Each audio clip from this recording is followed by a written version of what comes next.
വിശുദ്ധ മരിയ ഗുരേത്തിയെ നമുക്ക് എല്ലാവർക്കും ഇഷ്ടമല്ലേ?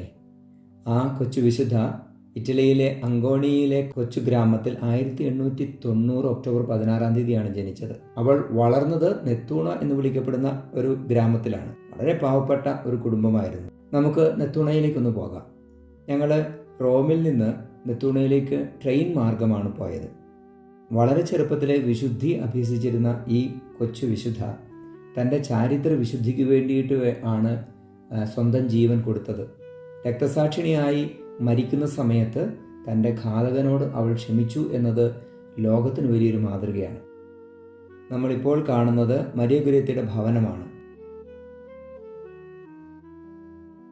അവൾ അലക്സാണ്ടറിൻ്റെ ആക്രമണത്തിൽ രക്ഷപ്പെടാൻ വേണ്ടിയിട്ട് ഈ സ്റ്റെയർകേസ് വഴിയാണ് ഉള്ളിലേക്ക് ഓടിയത്. ഉള്ളിൽ ഒരു അടുക്കളയാണ്. ആ അടുക്കളയിൽ ആ ഭിത്തിയോട് ചേർന്ന് തന്നെയാണ് അവൾ മുറിവേൽപ്പിക്കപ്പെട്ട് വീണതും. നമ്മൾ ഈ വീടിനുള്ളിലേക്ക് പ്രവേശിക്കുമ്പോൾ അവിടെ ഇപ്പോൾ ഒരു ചാപ്പലായിട്ട് ആണ് അത് ക്രമീകരിച്ചിരിക്കുക.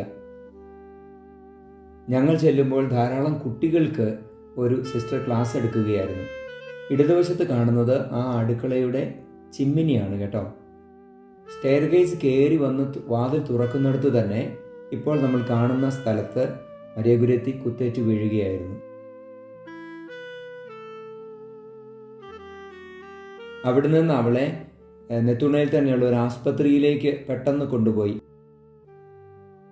ആ ആസ്പത്രിയിലെ മുറിയിൽ വെച്ചാണ് മരിയ ഗുരേത്തി തൻ്റെ ഘാതകനായ തന്നെ കുത്തിമുറിവേൽപ്പിച്ച അലക്സാണ്ടറിനോട് ക്ഷമിക്കുന്നത്. അതുകൊണ്ട് തന്നെ ആ ആസ്പത്രി മുറി ഇപ്പോൾ ക്ഷമയുടെ കൂടാരം എന്നറിയപ്പെടുന്ന ദേവാലയമായി മാറിയിരിക്കുകയാണ്. ഈ മുറിയിൽ വെച്ചാണ് അവൾ രോഗിലേപനം സ്വീകരിച്ചത്. ഇവിടെ വെച്ചാണ് തൻ്റെ ഘാതകനോട് ക്ഷമിക്കുന്ന കാര്യം വൈദികനോട് അവൾ ആത്മാർത്ഥമായി അറിയിച്ചത്. ധാരാളം പേർ അവിടെ ഒന്ന് പ്രാർത്ഥിക്കുകയും ക്ഷമയുടെയും രക്തസാക്ഷിത്വത്തിൻ്റെയും വിശുദ്ധിയുടെയും കൃപ യാചിക്കുകയും ചെയ്യുന്നത് നമുക്ക് കാണാൻ സാധിക്കും. വാഴ്ത്തപ്പെട്ടവളും വിശുദ്ധയുമായി പ്രഖ്യാപിച്ച പയസ് 12 മാർപ്പാപ്പയാണ് ഈ ദൈവാലയത്തിൻ്റെ അൾത്താര, മാർബിൾ അൾത്താര സമ്മാനമായി ആലയത്തിന് നൽകിയത് എന്നാണ് ചരിത്രത്തിൽ നമ്മൾ മനസ്സിലാക്കുക. അവിടെ നിന്ന് മരിയ ഗുരേത്തി അടക്കം ചെയ്ത ദൈവാലയത്തിലേക്ക് നമുക്കൊന്ന് പോകാം. പ്രശാന്തമായ കടൽ തീരത്തുള്ള ഒരു സുന്ദരമായ ദൈവാലയമാണ് ഈ ദൈവാലയം. അവർ Lady of Grace and Saint Maria Goretti എന്നാണ് ഈ ദൈവാലയം ഇപ്പോൾ അറിയപ്പെടുക. ഇവിടെ വിശുദ്ധ മരിയ ഗുരേത്തിയുടെ ശരീരം അടക്കം ചെയ്യപ്പെട്ട ഈ സ്ഥലത്ത് ഇപ്പോൾ അൾത്താരയ്ക്ക് താഴെ അവളുടെ ശരീരം പ്രതിഷ്ഠിച്ചിരിക്കുകയാണ്.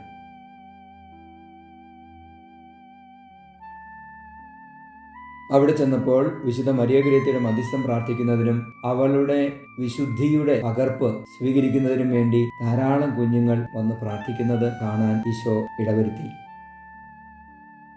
ഇപ്പോൾ നമ്മൾ കാണുന്നത് വിശുദ്ധ മരിയ ഗുരേത്തിയുടെ ശരീരം അന്ന് പൊതുദർശനത്തിന് വെച്ച കൊച്ചു പേടകമാണ്. വിശുദ്ധ മരിയ ഗുരേത്തിയെ പയസ് 12 മാർപ്പാപ്പ വാഴ്ത്തപ്പെട്ടവളായി 1947 ഏപ്രിൽ 27 പ്രഖ്യാപിച്ചു.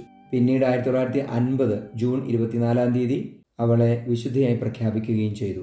നമുക്കും ഈ വിശുദ്ധയെ പോലെ വിശുദ്ധിക്ക് വേണ്ടി ജീവൻ കൊടുക്കുവാനുള്ള പ്രത്യേക കൃപയ്ക്ക് വേണ്ടി പ്രാർത്ഥിക്കാം.